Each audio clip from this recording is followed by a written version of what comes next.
Siva Vasundhara plate Shankar இவங்களோட நடிப்பில் நம்ம புதுமுக டைரக்டர் கிருஷ்ணன் ஜெயராஜ் இயக்கத்தில் இன்னைக்கு வெளியே வந்திருக்க படம் தாங்க சொன்னா புரியாது. சிவாவுக்கு இப்போ தான் ரீசெண்டாக தில்லுமுள்ளு ரிலீஸ் ஆச்சு. அதுக்கப்புறம் ஒரு ஷார்ட் கேப்பில் இன்னைக்கு சொன்னா புரியாதும் ரிலீஸ் ஆயிருக்கு.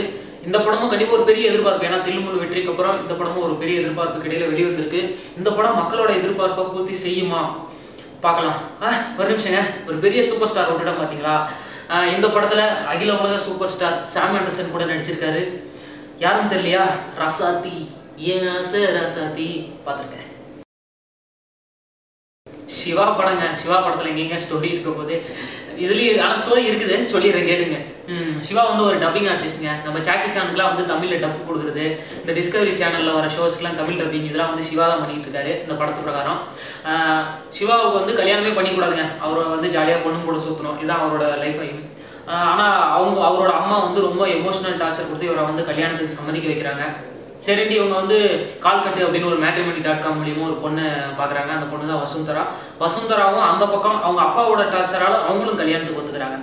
இது வந்து சிவாவுக்கும் வசுந்தரா ரெண்டு பேத்துக்குமே தெரியாது. இவங்க ரெண்டு பேருமே ஒருத்தருக்கு தெரியாமல் இன்னொருத்தர் வந்து கல்யாணத்தை நிறுத்த போராடுறாங்க. ஒரு கட்டத்தில் ரெண்டு பேத்துக்குமே உண்மை தெரிய வந்து ரெண்டு பேருமே இணைஞ்சி அவங்க பெற்றோர்களுக்கு எதிராக கல்யாணத்தை நிறுத்த போராடுறாங்க. இந்த போராட்டத்தில் அவங்க பெற்றோர்கள் ஜெயிச்சாங்களா இல்லை சிவாவும் வசுந்தராவும் ஜெயிச்சாங்களா என்பதுதான் மீதி கதை. சிவா தாங்க, என்ன சொல்றது, இந்த வாயுல பிள்ளை பிழைக்கும் அப்படின்னு சொல்லுவாங்கல்ல, அது மாதிரி இருந்தாலும் வாயிலே படத்தை ஃபுல்லா ஓட்டிடுறாரு. எல்லா சீனுக்கும்